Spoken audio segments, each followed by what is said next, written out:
में NXT 2025 का जो भव्य आयोजन यहाँ नई दिल्ली में हो रहा है, पहली दफा हो रहा है और अब हमारे अगले मेहमान जो हैं हमारे बीच आ चुके हैं और मैं हमारे दर्शकों को ये भी अवगत कराना चाहता हूं कि इस अगले सेशन का लाइव ट्रांसलेशन भी हो रहा है।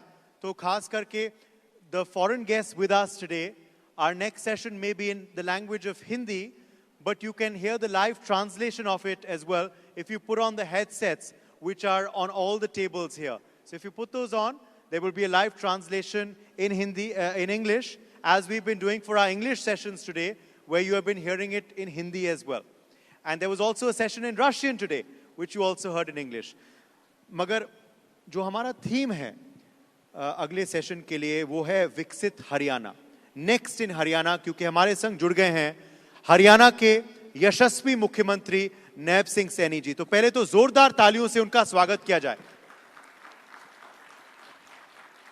नैब सिंह जी, बहुत बहुत स्वागत है आपका हमारे कार्यक्रम में। Thank you Uday ji, thank you. जो थीम है नेक्स्ट इन हरियाणा का, विकसित हरियाणा का, तो मेरा पहला सवाल आपसे यही है, what is next in Haryana looking like? Haryana का भविष्य आपके नजरिए से क्या लग रहा है इस वक्त? देखिए उदय जी, थर्ड टर्म की सरकार आदरणीय नरेंद्र मोदी जी के नेतृत्व तत्वाधान के अंदर ये आई है। अगर आप लोग देखेंगे 2014 से पहले का हरियाणा और आज 2025 का हरियाणा, गति से बदलता हुआ हरियाणा हमारा। मुझे खुशी है कि आज इन 10 वर्षों के अंदर हरियाणा के हर जिला को 4 लेनिंग रोड से टच किया है, जोड़ा है। एक भी जिला ऐसा नहीं है जो 4 लेनिंग से ना जुड़ा हो। आने वाले समय के अंदर हमारा जो टारगेट रहेगा कि हरियाणा में जो कनेक्टिविटी दिल्ली के नज़दीक लगी है, एयरपोर्ट के नज़दीक लगी है, अगर हम किसी भी हरियाणा के एरिया से चलते हैं तो लगभग 2 घंटे 2.5 घंटे के अंदर एयरपोर्ट पे पहुंच जाते हैं। इस प्रकार की कनेक्टिविटी वो लग रही है। हमारा ये विजन रहेगा कि हरियाणा के अंदर इंडस्ट्री वो लगे, इन्वेस्ट हो। उसके लिए हमने बड़ी एक रचना योजना वो बनाई है।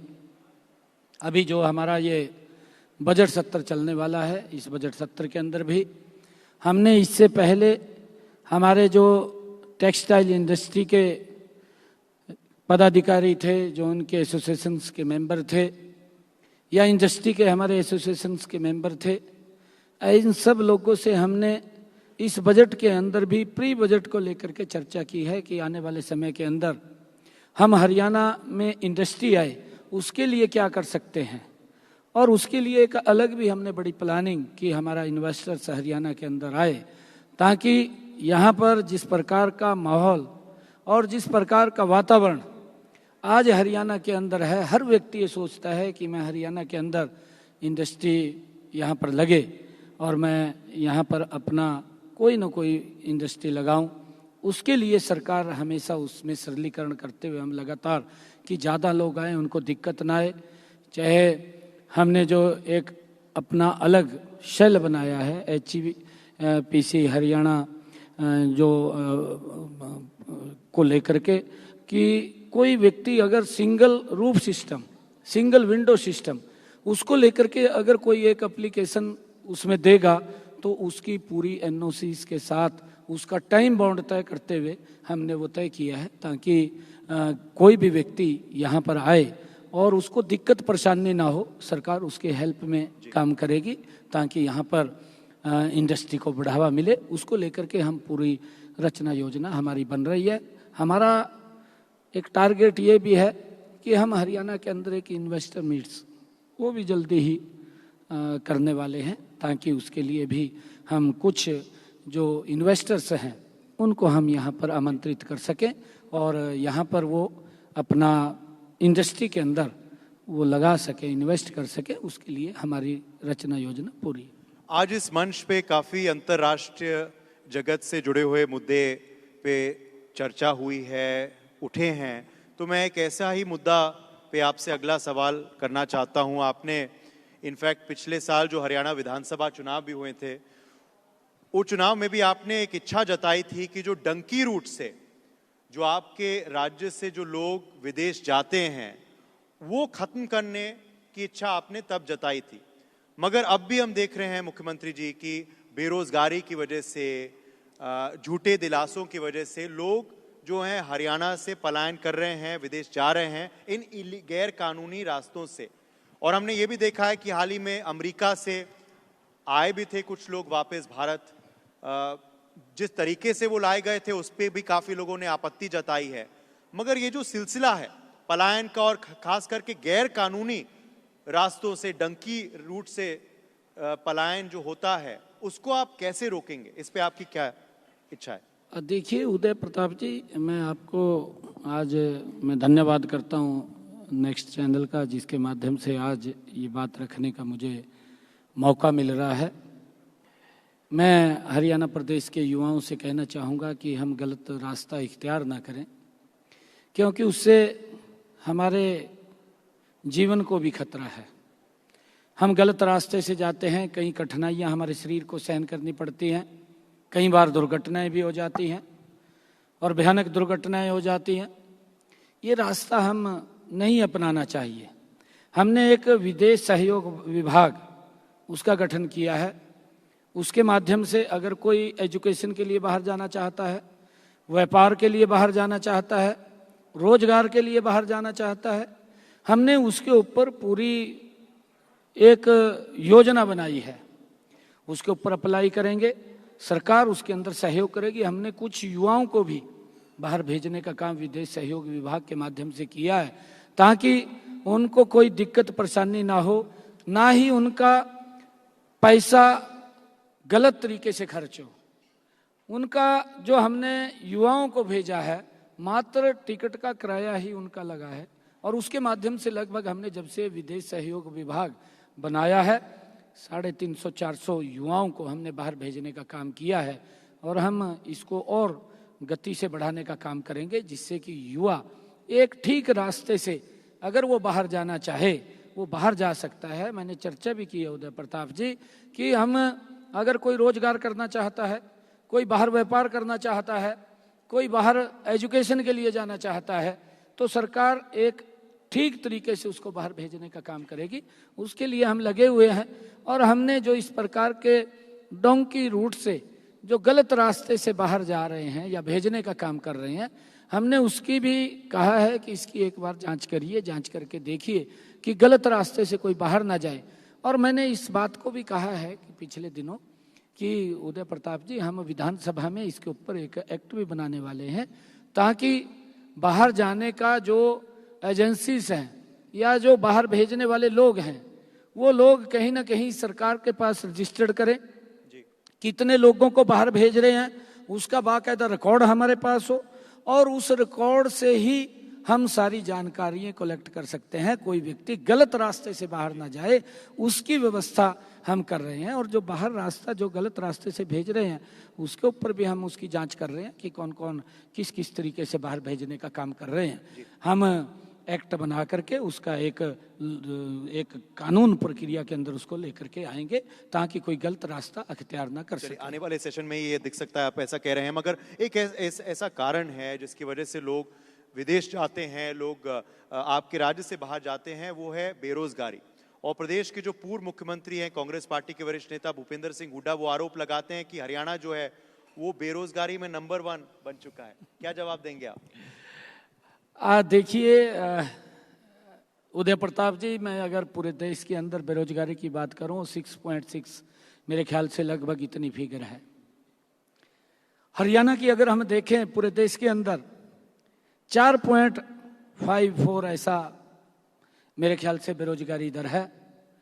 अगर हम हिमाचल की जहां कांग्रेस सरकार है, अगर हुड्डा साहब ये बात कह रहे हैं, अगर हिमाचल की देखें तो 9.34 के लगभग है। मैं आंकड़े देख रहा था, 9.34 ऐसा कुछ होगा। बहुत नीचे हमारा स्कोर है हरियाणा का। अगर हम पंजाब का देखें, पंजाब के अंदर भी 7 पॉइंट कुछ है। तो लगातार अगर पड़ोसी राज्यों के बारे में आंकलन करें, हमारा हरियाणा बेरोजगारी के मामले में आंकड़ों के उसमें, क्योंकि हमारी जो एजेंसी है केंद्र सरकार की, वो आंकड़े तय करती है और उसके आंकड़े वो आते हैं, उसके अनुसार ही हम उस जो सर्वे करते हैं, सर्वे के आधार के ऊपर हमारे पास फिगर आती है। उस फिगर के अंदर हम 4.34 के ऊपर हैं, इतने आंकड़े हमारे हैं। परंतु लगातार जिस प्रकार का दुष्प्रचार विपक्ष के द्वारा किया जा रहा है कि बेरोजगारी फैल गई है, बेरोजगारी फैल गई है। मैं अभी विधानसभा के जस्ट हमारे हरियाणा के अंदर उदय प्रताप जी चुनाव हुए हैं, चुनावों के अंदर किस प्रकार का वातावरण विपक्ष ने खड़ा किया, दुर्भाग्यपूर्ण है। विपक्ष ने इस प्रकार से लोगों के बीच में जाकर के वोट मांगने का काम किया कि मेरे हिस्से में तो 2000 नौकरी आती है। इन्होंने अपने मैनिफेस्टो के अंदर कहा था, घोषणा पत्र में कहा था, इनका घोषणा पत्र होता है, उस घोषणा पत्र में इन्होंने घोषणा की कि हम 2 लाख नौकरी देंगे।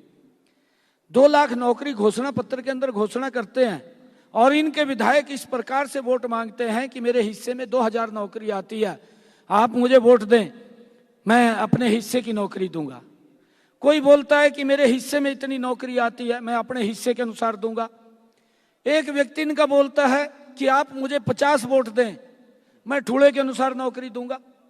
किस प्रकार से नौकरियों को नीलाम करने की प्रक्रिया, जो इनकी सोच थी, वो सोच 2014 में से पहले जिस प्रकार से नौकरियां हरियाणा में मिलती थी, पर्ची और खर्ची से मिलती थी, वो दोबारा फिर वातावरण हरियाणा में खड़ा करना चाहते थे।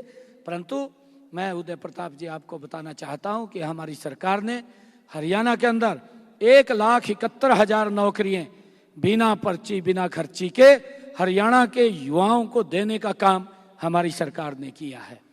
और मुझे खुशी है बताते हुए आपको कि हमने अभी अपने संकल्प पत्र में कहा है, आने वाले 5 वर्षों के अंदर हमारी सरकार हर वर्ष 2 लाख और बिना पर्ची खर्ची के हरियाणा के युवाओं को नौकरी देने का काम हमारी सरकार करेगी। उदय प्रताप जी, मैंने जैसा अभी बात भी कहा है कि हमारे हरियाणा के अंदर हम बड़ी इसकी प्लानिंग भी कर रहे हैं कि हमारे यहाँ इंडस्ट्री लगे, और उसके लिए हमने अपने संकल्प पत्र में ये भी कहा है कि हम 10 जिलों के अंदर IMT बनाएंगे। जिस प्रकार से खरखौदा IMT बना है और उसमें बड़ी इंडस्ट्री आई है, 18,000 करोड़ रुपए का इन्वेस्ट हमारा मारुति के अंदर आया है, रेलवे कोच फैक्ट्री आई है हमारी, और कई बड़ी इंडस्ट्री इसके अंदर आ रही है लगातार। हम और उसके अंदर प्रयास करते हुए आदरणीय प्रधानमंत्री जी के मार्गदर्शन के अंदर हम हरियाणा के अंदर 10 और जिलों के अंदर नई IMT लगाएंगे, जिस एक IMT के अंदर लगभग हमारा टारगेट है कि उस क्षेत्र के 50,000 युवाओं को रोजगार देना, ये हमारी प्राथमिकता होगी। और उसके अंदर हम लगातार इसके अंदर काम कर रहे हैं, और अब हम 3 गुना गति से, हमारी ये तीसरे टर्म की सरकार, नॉन स्टॉप सरकार, हम 3 गुना गति से काम करेंगे ताकि इस बेरोजगारी के ऊपर गति से हम और काबू पा सकें। इस तीसरे कार्यकाल पे मैं आऊंगा, मगर क्योंकि आज हम चर्चा कर रहे हैं नेक्स्ट के बारे में, तो नेक्स्ट इन हरियाणा में क्या कुछ आने वाला है ये हमें पता है, क्योंकि नगर निकाय चुनाव की वोटिंग आ रही है। नगर निकाय चुनाव इस वक्त चल रहे हैं हरियाणा में। पार्टी ने इस बार फैसला किया है, बीजेपी ने, कि आप अपने ही सिंबल पे प्रत्याशी जो हैं उतार रहे हैं, आप लोगों के बीच जा रहे हैं, प्रचार जोरों शोरों से चल रहा है। क्या लग रहा है इस वक्त मूड क्या है, नगर निकाय में क्या होने वाला है बीजेपी का? उदय प्रताप जी, मैं पिछले लगभग 15 दिनों से हरियाणा के हर नगर पालिका, नगर परिषद और नगर निगम के अंदर मुझे जाने का अवसर मिला है।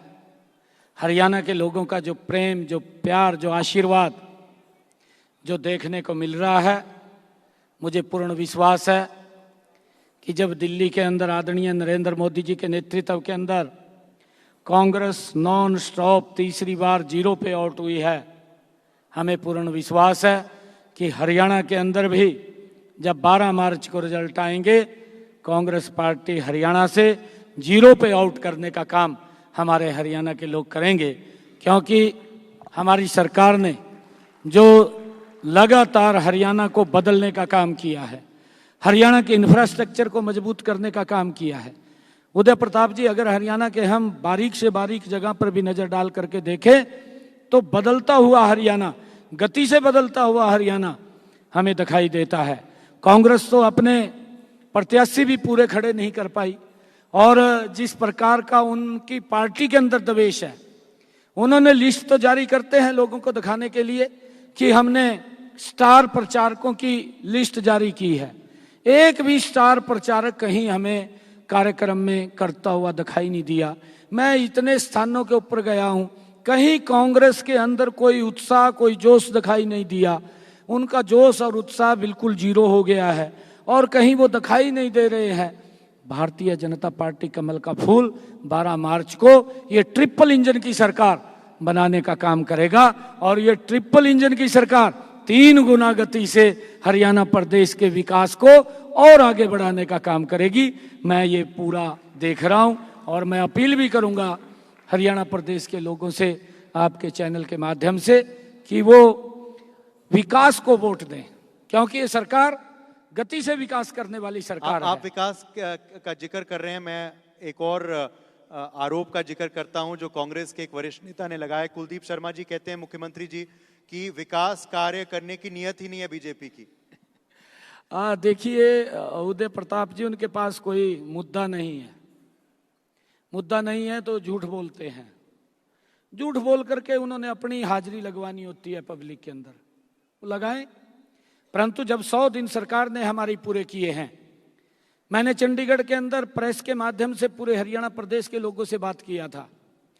मैंने गति से ऐसे 18 संकल्प थे हमारे जो हमने अपने संकल्प पत्र में लिखे थे, 18 संकल्प जिसका हरियाणा प्रदेश के लोगों के जीवन में एक बड़ा बदलाव आया है।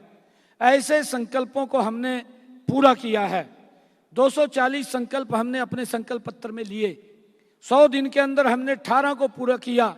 10 ऐसे संकल्प हैं जो शीघ्र ही 2-4 दिन 5 दिन के अंदर वो भी शामिल हो जाएंगे, जिनकी आर्थिक और प्रशासनिक अप्रूवल आनी बाकी है, वो भी उसमें शामिल हो जाएंगे। 28 वायदे 100 दिन के अंदर पूरे हमने गति से किए हैं।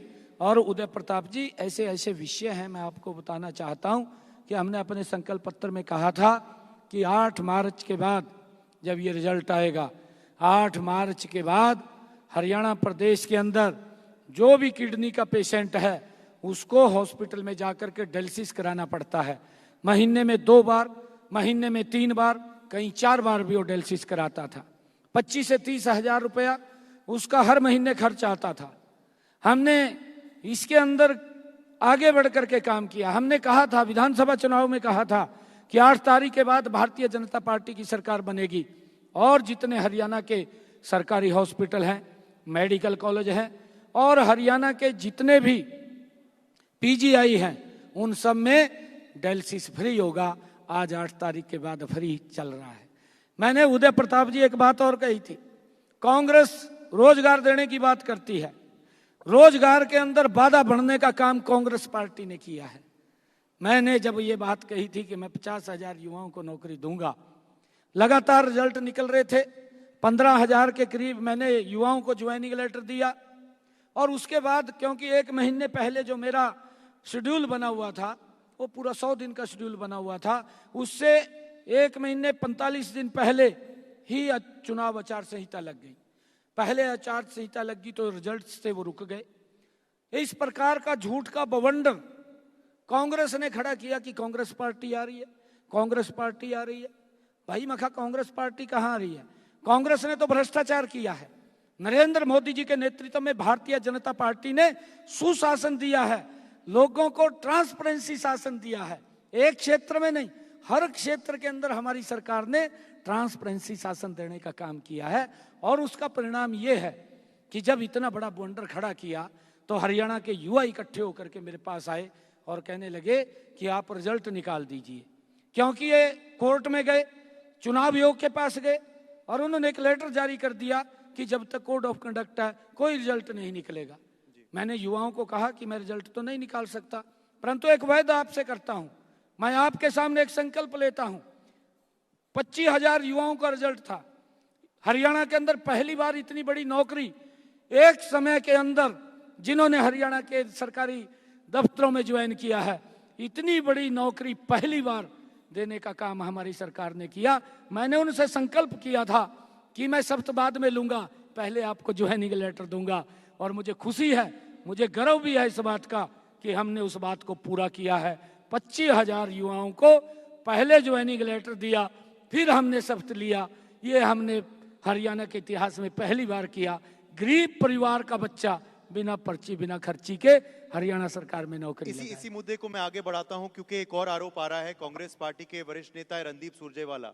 वो कहते हैं कि जो सरकारी नौकरियों का सवाल है, तो आपको अन्य राज्यों के लोग और प्यारे हैं हरियाणा वासियों से। ग्रुप ए बी सी में उनके नाम क्यों आते हैं?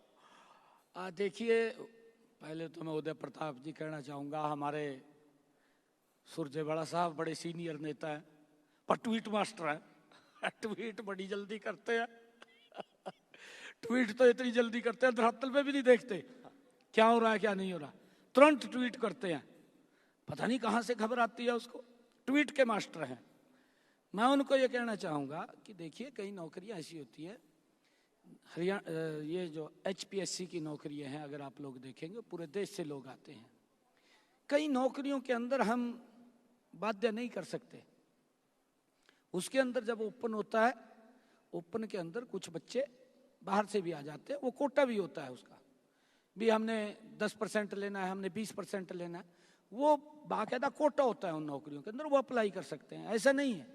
परंतु हमारे हरियाणा के बच्चे हरियाणा सरकार के अंदर नौकरी लग रहे हैं, वो पता नहीं कहां से जानकारियां इस प्रकार की रखते हैं।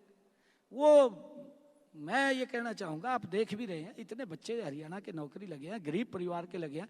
एक भी गांव ऐसा नहीं है, अगर छोटा गांव है जिसके अंदर मात्र 1,000-1,500 आबादी है, उस गांव के अंदर से मिनिमम 5 बच्चे लगे हैं।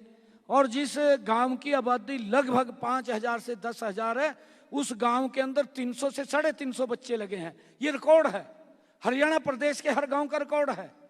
ये पता नहीं कहां से जानकारियां कलेक्ट करता है। मैं तो यही बात आपको कह रहा हूं कि ट्वीट मास्टर है, ये तुरंत ट्वीट कर देता है, इसको जानकारी एक और वो आरोप लगाते हैं, ट्वीट करते हैं कि जो पिछड़ा वर्ग है उसको भी आरक्षण देने का ठीक काम नहीं कर पा रही बीजेपी, कहीं ना कहीं शर्तों में झांसा दे रही है पिछड़ा वर्ग को। देखिए, मैं ये कहना चाहूंगा कि कांग्रेस के लोग इस प्रकार के आरोप लगाते हैं उदय जी।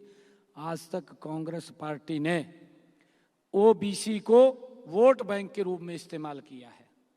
उनकी सुविधाओं की अगर कभी भी कोई बात आई, उसको इग्नोर किया है, उसकी फाइल को दबा दिया है।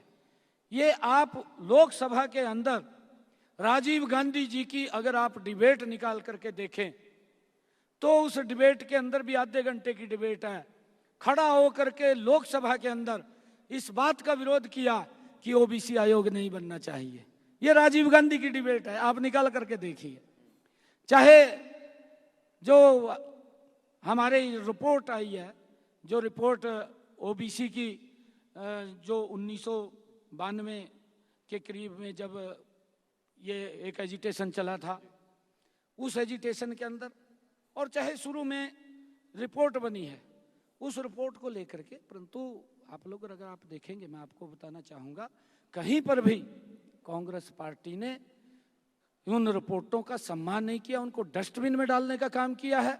नरेंद्र मोदी जी ने आकर के OBC वर्ग को सम्मान दिया है, OBC आयोग बनाया, संवैधानिक शक्तियां दी, और उसके अंदर संवैधानिक शक्तियां आयोग नहीं बनाया। OBC के बच्चे आज केंद्रीय विद्यालय या नवोदय विद्यालय या सैनिक स्कूल के अंदर उनको 27% का आरक्षण देने का काम नरेंद्र मोदी ने किया है। और फर्स्ट क्लास और सेकंड क्लास की नौकरियों के अंदर भी नरेंद्र मोदी जी ने इस आयोग के माध्यम से 27% का आरक्षण देने का काम पहली बार OBC वर्ग को किया है। और मैं धन्यवाद करूंगा मोदी जी का। मोदी जी ने अपने मंत्रिमंडल के अंदर 27 OBC वर्ग के लोगों को अपने मंत्रिमंडल में मंत्री बनाने का काम वो पहली बार किया है। नहीं तो रिकॉर्ड इतिहास उठा करके देख लीजिए, कुछ भी बात बोलते रहते हैं कांग्रेस के लोग। ये तो खाली ट्वीट करने के मास्टर हैं। ये अगर इनके बारे में, इनके कार्यकाल के बारे में पूछा जाए कि आपने क्या किया है, ओबीसी को वोट बैंक के रूप में इस्तेमाल किया, ओबीसी को रैलियों में बुला करके भीड़ इकट्ठी करने का काम इन्होंने किया है। 55 साल तक ओबीसी का शोषण करते रहे। 55 साल कोई छोटा नहीं है कार्यकाल। 55 साल तक ओबीसी का शोषण करते रहे। पहली बार नरेंद्र मोदी जी ने ओबीसी को सम्मान दिया है। जी चलिए, आखिरी सवाल आपसे मैं करता हूं मुख्यमंत्री जी। जैसे आपने कहा कि इतना कुछ ही माह बीते हैं तीसरे कार्यकाल के बीजेपी के, इतना कुछ ऑलरेडी हासिल कर दिया है, लक्ष्य आपने बता ही दिया आने वाले माह और सालों का आपका क्या है। मगर आखिरी सवाल मैं आपसे पूछना चाहता हूं, क्योंकि बजट सत्र आ ही रहा है, हरियाणा के प्रदेशवासियों क्या उम्मीद करें इस बजट में, क्या कुछ मिलने वाला है उनसे? देखिए उदय प्रताप जी, बहुत अच्छा आपने ये बात पूछी है। हमने बजट सत्र को लेकर के हर वर्ग से संपर्क किया है, हर वर्ग से सुझाव मांगे हैं। मैंने युवाओं के बीच में जाकर के युवाओं से भी प्री बजट युवाओं के साथ चर्चा की है, उनसे सुझाव मांगे हैं। मैंने महिला उद्यमियों से भी सुझाव मांगे हैं। मैंने जो टेक्सटाइल इंडस्ट्री के लोग हैं उनसे सुझाव मांगे, उनके बीच में जाकर के मांगे हैं। मैंने जो प्रगतिशील या किसान हमारे हैं, जो प्राकृतिक खेती करते हैं, ऑर्गेनिक खेती करते हैं, हमारे एफपीओज हैं, हमारे प्रगतिशील किसान हैं, ऐसे किसानों से भी हमने बैठ करके सुझाव लिए हैं कि आपके क्या सुझाव हैं, इसके अंदर हम कैसे और अच्छा कर सकते हैं जिसका हरियाणा प्रदेश के लोगों को लाभ मिल सके। हमने इंडस्ट्रीज के लोगों से सुझाव लिए हैं। हमने जो हमारी प्रतिनिधि महिलाएं हैं, हमारी जो सेल्फ हेल्प ग्रुप की बहनें हैं, हमारी जो नमो ड्रीम दीदी हैं, हमारी लखपति दीदी हैं, उन सबको बुला करके हमने उनसे भी अलग अलग सुझाव मांगे हैं। हमने सीए से सुझाव मांगे हैं, हमने स्टार्टअप से सुझाव मांगे हैं। हमने स्टार्टअप्स को बुलाया, उनके सुझाव लिए और उनसे उनका एक्सपीरियंस भी पूछा। मुझे बहुत अच्छा लगा जब स्टार्टअप हमारे बीच में आए। कहीं ने तो यहाँ तक बताया स्टार्टअप्स ने कि मैंने जीरो बैलेंस के ऊपर अपना काम शुरू किया और जीरो बैलेंस से शुरू करके आज मेरी टर्नओवर 100 करोड़ को पार कर गई है। ये गजब का एक्सपीरियंस मेरे पास उन स्टार्टअप से मिला है, मुझे खुशी मिली है। और मैंने उनसे सुझाव मांगे हैं कि आप हमारे लिए एक आइकन के रूप में काम कर सकते हैं, हमारे युवाओं को इसके बारे में आप प्रेरित कर सकते हैं, उनको जानकारी मिल सकती है कि पढ़ते पढ़ते व्यक्ति किस प्रकार से अपना स्टार्टअप, अपना काम शुरू करता है और वो नौकरी मांगने वाला नहीं, नौकरी देने वाला बनता है। इस प्रकार का हमने उनसे सुझाव लिए। हम अपने इस बजट के अंदर भी उनके सुझावों को सम्मिलित किया है और हमने सीए से भी सुझाव मांगे हैं। अभी हम और भी कुछ हमने और कार्यक्रम करने हैं। हमारे जो विभिन्न संगठनों के लोग हैं उनसे भी हमने सुझाव लिए हैं कि इसके अंदर हम क्या क्या आपके अच्छे सुझाव आएंगे। हमने पोर्टल भी लॉन्च किया है उदय प्रताप जी। पोर्टल के ऊपर भी हमने लोगों के, हरियाणा प्रदेश के सुझाव मांगे हैं। लगभग 9.5-10 हजार सुझाव हमारे पास आए हैं जिनको हम इसके अंदर सम्मिलित करेंगे और उसके ऊपर हम ये बजट तैयार कर रहे हैं जिसका लाभ मेरे आने वाले हरियाणा प्रदेश के लोगों के हित का ये बजट होगा, उनके लाभ का बजट होगा। हमने हर वर्ग से सुझाव लेकर के इसको बजट को हम पेश करने वाले हैं। चलिए, यहाँ उद्योग के भी काफी लोग हैं और स्टार्टअप्स के भी